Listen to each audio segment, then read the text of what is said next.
Salve omnes and welcome to this week's video tutorial. Today we're going to be looking at Caput 14, chapter 14.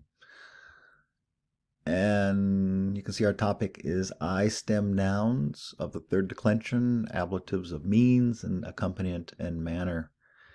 In general, this is not a difficult concept despite the unfamiliarity perhaps of this grammatical terminology. You should be comfortable by now with the fact that Latin is an inflected language and it's all about the endings in terms of being able to identify the meaning of words and syntax, grammar, and translation. So this topic's no different, except we're focusing on third declension adjectives that have an I stem. Once again, because we do not do a lot of writing in Latin or spelling, this is simply a matter of recognizing that there are some third declension adjectives that have exceptions in their most common declension endings. In particular, as we'll see, the third declension genitive plural, which adds an I before the characteristic um ending. So big picture, once again, we must master these declension endings. In this case, third declension blank ema, ace ibus is ibus. You'll see that there's sometimes an I inserted before or instead of some of these endings, but again, these are frequent in number. As far as the ablative, as your book points out, the ablative is obviously one of the cases, and it often functions adverbially in terms of how or why someone or something is being done. The most common translation of ablative is with or from. And so to keep that in mind, if we can just remember with and from, we're going to be very successful with this grammar concept. And again, this is all pointed out in your book. You can see some of the translations here. With a pencil for stilo, because that's second declension, ablative singular. Here we have by money, because it ends in a, which is first declension, ablative singular. Here we have with my own eyes, which is second declension, ablative plural, namely is. So again, if you look here, second declension, ablative plural, is. There's the pecuniae, which we just mentioned a moment ago. And then by his own labors, this is going to be laboribus is third declension, ablative plural. There's our ibus, but sua, suus is a first or second declension, so we have suis laboribus. So, but you can see once again, by or with is the most common translation. Even the so-called ablatives of accompaniment and manner, or answering the question how, you can see with friends, with speed, with courage, with them is our basic prepositional phrase that we'll need to pay attention to. So big picture, this is not a difficult chapter. So let's focus on vocabulary and further mastery of declension endings. And if we do that, we will be successful here and going forward. So as always, please read through this chapter carefully on your own. And please do the self-tutorial exercises at the back of the book, which also have the answers before you tackle the sententia antiquae, because doing those easier exercises, which tend to be repetitive, will help you. Don't forget there is a companion website if you want to practice hearing how these words are pronounced, although I don't think pronunciation in Latin is that difficult. But we will be using these new vocabulary words in our readings and exercises for today. So make sure you familiarize yourself with those before you tackle the sententia antiquae or the classical sayings or ancient sentences. All right, let's begin. Deus aques Maria in principio appellevat. So here we have from the book of Genesis, from the Vulgate, translated by Jerome in the 5th century into Latin. What do we have here? And God called the waters the sea in the beginning. Once again, you can change the word order stylistically. I tend to keep my translation somewhat literal so you can follow the grammar. Et means end. Deus is God, so we capitalize it. Here, called, so this is past tense, isti, imos, istis, eron, so we need to be able to recognize this is perfect. And then waters is first declension accusative plural, but then Maria is what he calls it, which is the sea, the word for sea. And then in principio means in the beginning, because second declension ablative singular is o. And so here's another function or usage of ablative, often expressing some kind of prepositional phrase, in this case, in the beginning. So we put it all together and we write in the beginning, God called, I type here, the waters, the sea. All right, so in the beginning, in principio. Let's see, did I put an N there? I don't think I did, so let me change that there. And in the beginning, I know it's common in education, going back to elementary school. I remember my teachers saying, don't begin a sentence with end. That's just not true, although when you're first learning end, for whatever reason, people tend to overuse it, so they start every sentence with end, and that is just stylistically not very interesting, and then it also has later issues with using this as a conjunction. But there are many great writers who begin a sentence with end. And in the beginning, God called the waters the sea. And in the beginning, in principio, God called, the pelevat, the waters, there's our direct object, and then the sea. Duo terra ipse hominis et animalia olim creavit, from Lucretius, who was a materialist in an ancient, not a modern sense. The earth itself created men and animals once. So we're going to start with this. This is how you say once upon a time in Latin, olim. So once, oops. Let's see, oops, going back here. Once the earth itself created, so we got to be able to recognize this as past tense. Again, if we don't know that, we'll have to use Whitaker's words to, but here we have isti, imos, istis, erunt. And then here's our direct objects. Homines is third declension accusative plural, ending in es. But then animals is a neuter noun, also in the plural. That's why it ends in the letter A. So if you look at second declension neuter plural, the accusative direct object is the letter A. Once again, if we're not sure about that, we'll have to use a dictionary, or in this case, Whitaker's words, and take our time. But if I type in animalia, you'll see it's a neuter noun, so N means neuter.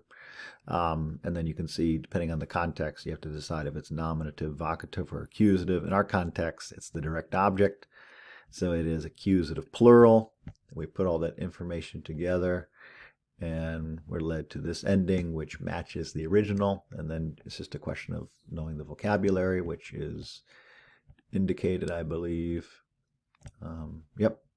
And so once again, these exercises presuppose that you have gone through the chapter, studied the vocabulary, done the self-tutorial exercises before you get to this part of the chapter.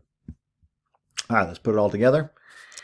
So once, olim, the earth itself, and this is what we mean by ancient materialism. It was a kind of naturalism, so it had nothing to do with buying consumable objects, but rather that things did not have any gods or goddesses behind their creation, but rather simply naturalistic reasons for the way things are. So once the earth itself, so olim terra ipsa, created men and animals. If you want to say human beings, that's fine too. So created human beings and animals. All right, so fairly straightforward, but this chapter really allows you opportunity to more fully master these noun declension endings. Tres panservat ovis et magistros fortunatos ovium, from Virgil. Pan, as you can see, is the god of pastures and shepherds in classical mythology. Servat means, in this case, to keep or protect. Once again, I encourage you to take the time, as with anything that you want to do well, and look these words up. So servat can mean watch over, protect, store, keep, guard, preserve, save. Many of these will work. Choose the one that you think fits the context the best. So in this case, I'm going to say Pan protects. Pan protects the sheep and fortunate masters of the sheep. So let me write that down here. So Pan protects the sheep and fortunate masters of the sheep. Let's go back to the Latin. Pan protects the sheep. Why? Because third declension accusative plural is es. So oves. That's our direct object. And the fortunate masters, if you want to say fortunate owners, that does work, but I would keep it more literal. And fortunate masters, that is second declension accusative plural. Latin likes to put the adjective after the noun, so fortunatos magistros. But then here's one of our I stem nouns of the sheep. So notice we're putting an I before the um, because this is an I stem noun, hence the topic in this chapter.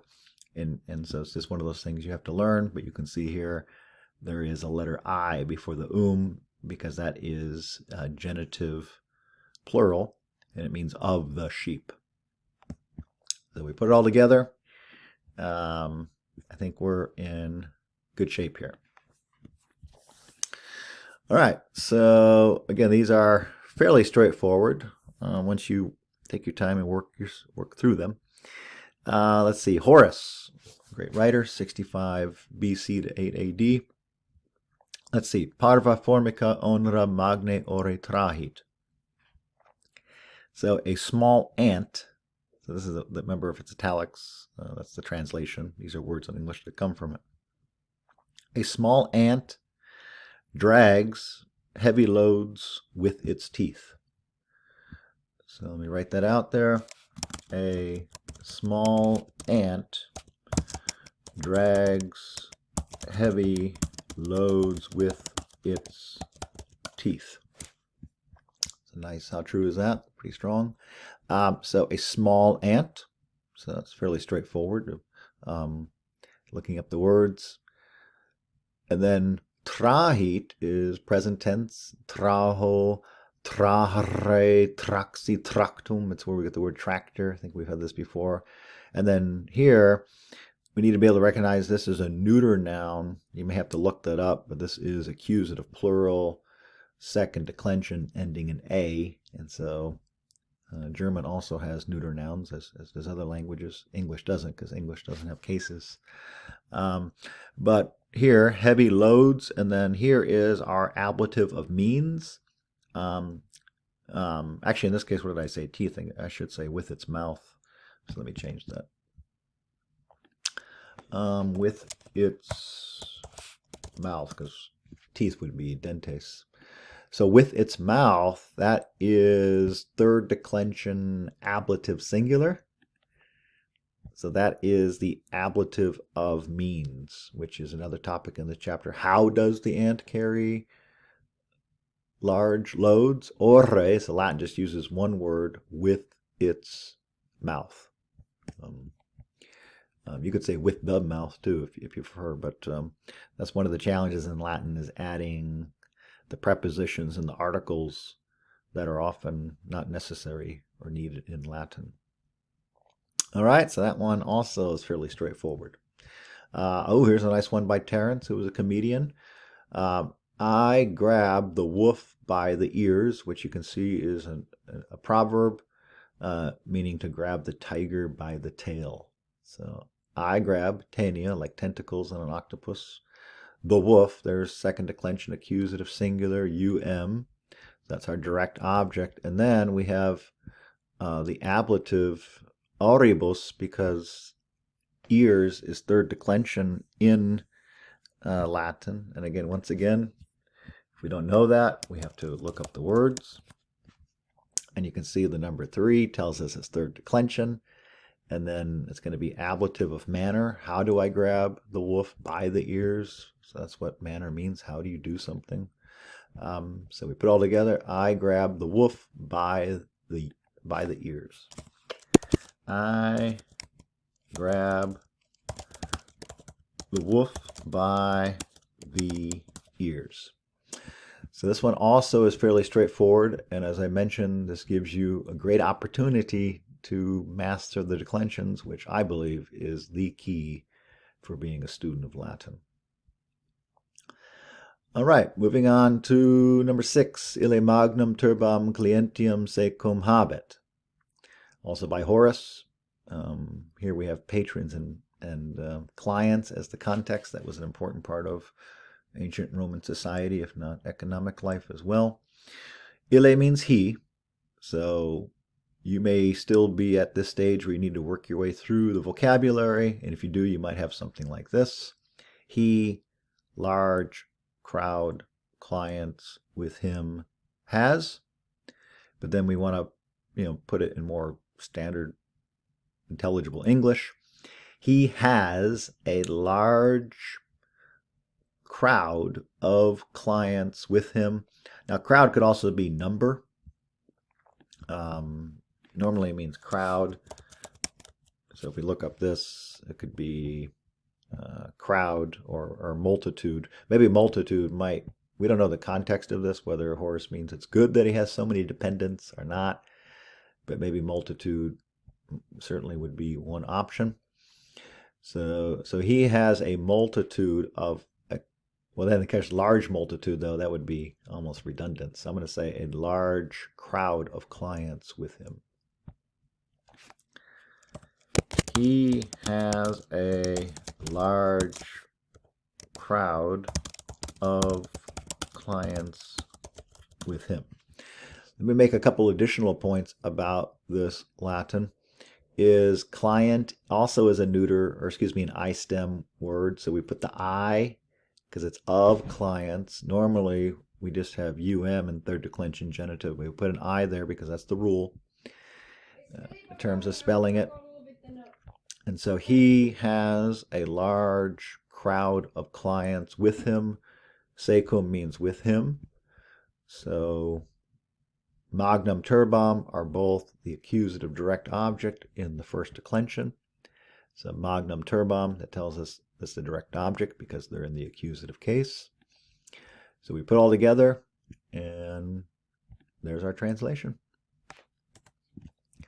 Moving on here. Hunc nemo vi neque pecuniae superare potuit. So what do we have here is potuit means was able. This is one where you're probably, because it's somewhat irregular in one sense, you're probably going to have to look this up to make sure you get the right tense. So this is perfect active indicative third person singular, because pot est would be present tense. So we got to make sure we get the right tense here. That's very important.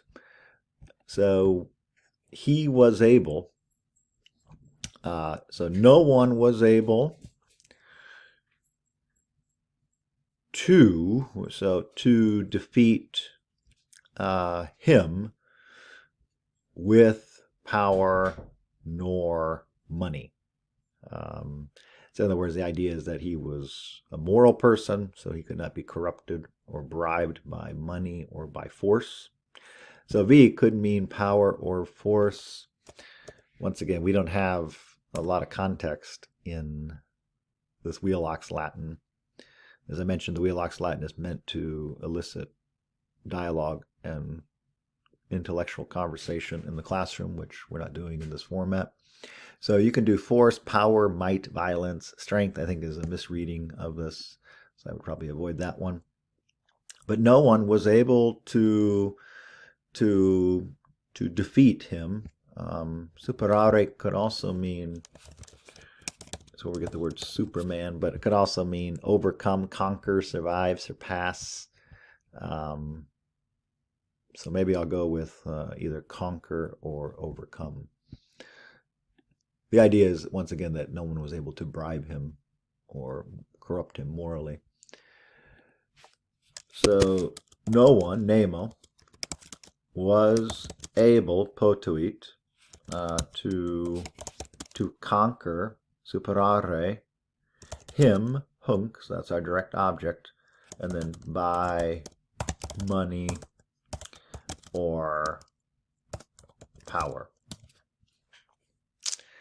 So let's go back and take a look at this. So no one was able to conquer him by money or power. By money or power. Pecuniae v. Notice pecuniae is first declension ablative singular. And then your book does point out the word power or force is irregular. And so notice this really doesn't fit any of our declension endings, ending in I. And so that is irregular. It just has to be memorized because it doesn't fit into irregular declension endings. There's always exceptions. But once again, this is, if you can master this, you can read Virgil in the original. All right, moving on here to number octo. Animos eos erat ignaros artium malarum. His mind was ignorant of bad arts. So let me write this down and then I'll explain it. His mind was ignorant of bad arts. What does that even mean? Well, once again, that he dedicated his mind to good things, to virtue, to courage, to justice. So he wasn't a person, according to Sallust, who was out trying to trick people based on their ignorance and laughing all the way to the bank, but rather was focused on living a good life. So eos can mean his or her, so but it ends in us, so it tells us it's masculine, so we're going to say his. His mind. Now, animos can mean soul, but most of the time in classical Latin, I think we should think perhaps translate it as mind, because we're not in a Christian context for the Wheelock's Latin. So his mind was, so there's our third person singular imperfect, ram res rat ramas rates rant. I was, you were, he was. And then here, notice our genitives here. So here's our adjective. His mind was ignorant, and then of bad arts. So this is first declension genitive plural, and this is third declension genitive plural. So first declension genitive plural ending in arum, but then artium, which is an I stem, we put an I right there, and so there we have our double genitives. So once again, that sometimes you do have in Latin two words that are next to each other that have different declensions. That's just the way Latin is, and so that can be a little bit different than English. Obviously, it might take some time getting used to, but that's how we read and explain that one. His mind was ignorant of bad arts. Once again, I don't know if this is the best translation, but again, I want to keep it somewhat literal. Number novem, magna pars mei mortem vetebit. So this allows us to remember bo bibi bibi boo is future tense, and it means a great part of me avoids death. So a great part of me avoids death. A great part of me oops, avoids death. Now, what does that even mean? Let's think about what this means. Well, Horace seemingly believed in an afterlife, if you will. That yes, we die in this world, but perhaps we leave behind some legacy, or some part of us remains in this world, or some part of us goes on to the Elysian fields, or some kind of afterlife. Again, we don't have context to speculate on that. But nevertheless, even though our bodies die, perhaps our souls remain. And someone like Horace, who dedicated himself to the life of the soul. In fact, we still read him today. He's the one who coined Carpe Diem, seize the day. So, yes, I think in Horace's case, it's true to say a great part of him remains, or avoids death, and is still alive today. All right, moving on to number 10. Vos amici docti exemplaria Graeca semper cum cure versatate. Versates. This one's a little bit longer, so we probably got to take our time. When you look up words using Whitaker's Words or Dictionary, you probably have something like this. You, friends, learned, examples, Greek, always with care, study. So here we have second person plural. So you, my learned friends. So this one would probably have to go a little bit slower. So you, my learned friends. So that is the vos amici docti. If somebody's a doctor, it means that you're learned. You, my learned friends, and then always study. So this one, always semper study. So I'm going to write that down. Always study. But then study what? Well, here we have another neuter noun, Greek originals or Greek models. Make sure we capitalize Greek. Models, you can decide if you want whether one you use originals or models. And then with care, because cum is followed by the ablative when it's functioning as a preposition. Remember, cum can mean when it's a conjunction, but here we have an a, which is first declension ablative singular. That tells us it's being used as a preposition. So we can say, always study Greek models with care. Cum cure. All right, and I think we'll stop right here. We could do one by Cicero, but if you want to try that on your own, and let me know what you come up with, I'll be happy to give you some feedback. All right, moving on to store teeth. Actually, we're going to use this as our long reading of the day. There is another one by Cicero. If you want to try your hand on that, you can. I think for today, we'll focus on Martial, because we haven't had a lot of Martial. He and Juvenal are satirists, and you can see here we've had they give you a lot of help with the vocab.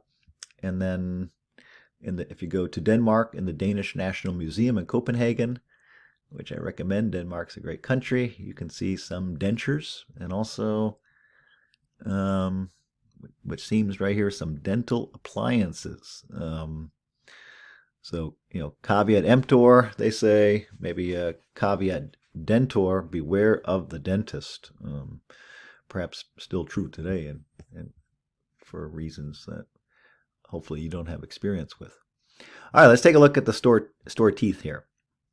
This one is interesting because even though they give us a lot of vocab, the word order and the sense of it, because it's satirical humor in a foreign language in particular, sometimes is more implied than explicit. So let's go through the vocab using what they give us here, using Whitaker's Words, which of course you'll do on your own, as I did once upon a time. And you'll probably have something like this. Tias has black, white, Licania teeth. What reason is?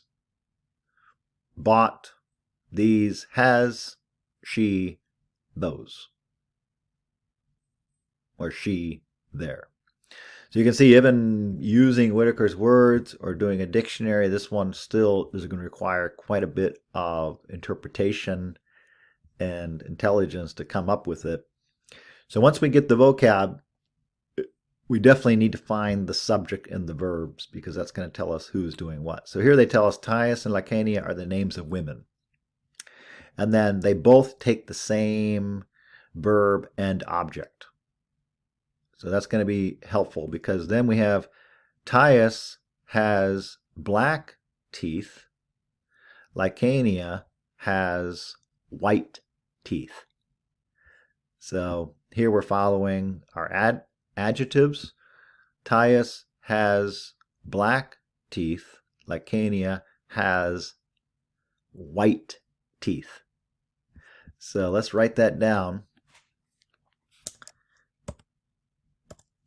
And we'll call this store teeth.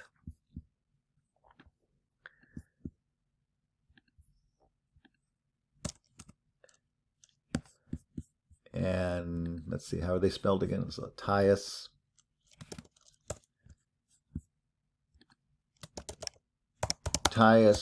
has black, I can type here. Thais has black teeth. Thais has black teeth.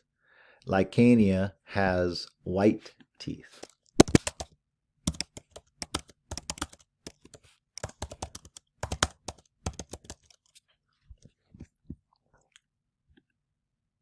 All right, so that is the end of the sentence. Let me just go over that one more time because this one can be tricky, but they tell us that we're using the same subject and object for both Thais and Lacania, who are female names. Or what are female names? Thais has black teeth. Lacania has white teeth. Notice the adjectives are second declension accusative plural, os, and then the dentes is third declension, and so that explains our case endings. And then quae ratio literally means is that why is this the case? Literally what reason is. So you could say what is the reason would be kind of a straightforward. What is the reason? So here's another cool moment in Latin, I think, is words like reason come from Latin. So that's pretty important. Words like dentist, teeth come from Latin. So Latin is a pretty important language. What is the reason? Now this one gets a little bit tricky. Is we got to keep in mind that somebody has white teeth and somebody has black teeth. Well, use a little common sense. So literally is that she bought hers, she has hers. So what they're saying here is that the reason that Thais has black teeth is she has her original teeth. And even today, if you don't go to the dentist and get dental work, you probably have maybe not black teeth, but certainly crooked teeth. And so that's the humor here, but trying to sort out, you got to use a little bit of logic to figure out what the reference is to. So why does Lacania have white teeth? Well, she bought them. They're fake. Why does Thais have black teeth or decayed teeth? Well, she has her original teeth. So she bought hers is the way I would write this here, is that probably in English, just to make it clear, I'm going to actually put her name again.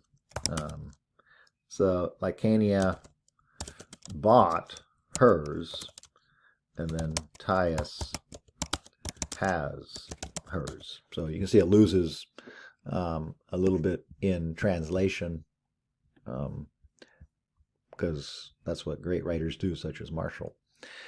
So yeah, so she Lacania bought hers, and Thais has hers. All right, so that is a good one to end on because even though it's only 2 sentences, it's a little bit tricky. My sense is I would spend probably 15 minutes studying this because in my experience, this one is not easy. because you have to use logic and imagination in addition to the grammar in order to kind of get it. But they kind of tell us, or they don't tell us, but they give us hints over here. But using common sense in our experience, why would somebody have white teeth and somebody have black or decayed teeth? Well, Marshall tells us why. All right, so that was it for this week's lesson. Again, if you want to try your hand at the Cicero one, you can.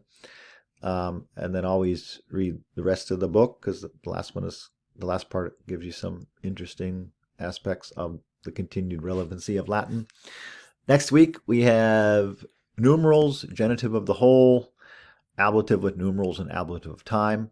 So another topic that, quite frankly, is going to allow us to focus on genitive and ablative and case endings, which is good, because once again, I believe this is the key to learning Latin. And then the chapter after that, we probably have, well, third declension adjectives, which is so really the next couple chapters are a great opportunity, as noted several times, to master the Latin noun declensions and adjective declension endings to improve your Latin.